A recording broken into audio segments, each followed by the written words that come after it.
प्रदूषण पर नियंत्रण के लिए इलेक्ट्रिक वाहनों को लगातार बढ़ावा देने पर जोर दिया जा रहा है। इसके लिए भारतीय रिजर्व बैंक नीति आयोग के प्रस्ताव पर विचार कर रहा है। अगर प्रस्ताव को मंजूरी मिल जाती है तो इलेक्ट्रिक वाहनों के लिए लोन आसानी से मिल पाएगा। लगातार बढ़ते प्रदूषण और पेट्रोल डीजल की कीमतों में होती बढ़ोतरी ने आम आदमी की जेब पर काफी असर डाला है। इसे काबू करने के लिए सरकार की ओर से लगातार इलेक्ट्रिक वाहनों की खरीद पर जोर दिया जा रहा है।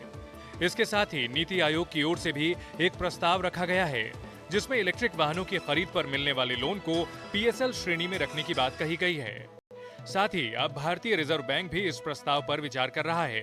नीति आयोग के मुख्य कार्यकारी अमिताभ कांत ने ईटी नाउ स्वदेश से बातचीत के दौरान बताया कि पीएसएल के तहत इलेक्ट्रिक व्हीकल्स को शामिल करने से न केवल लोन की लागत कम होगी, बल्कि ज्यादा लोगों को लोन भी मिलेगा, जिससे भारत में इलेक्ट्रिक वाहनों की पहुंच में बढ़ोतरी हो सकेगी।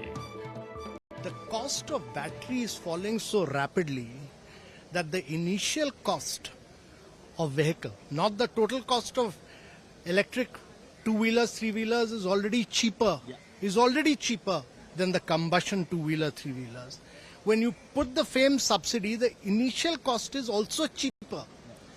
But when you combine the rapid fall in the battery prices, which is going to take place in the coming years, the electric vehicles will become cheaper than the combustion engine vehicles.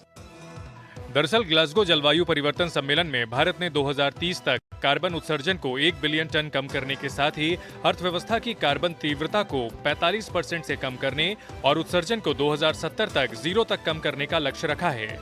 इसके लिए electric वाहनों के चलन में बढ़ोतरी से सरकार के लक्ष्य को काफी हद तक मदद मिल सकेगी।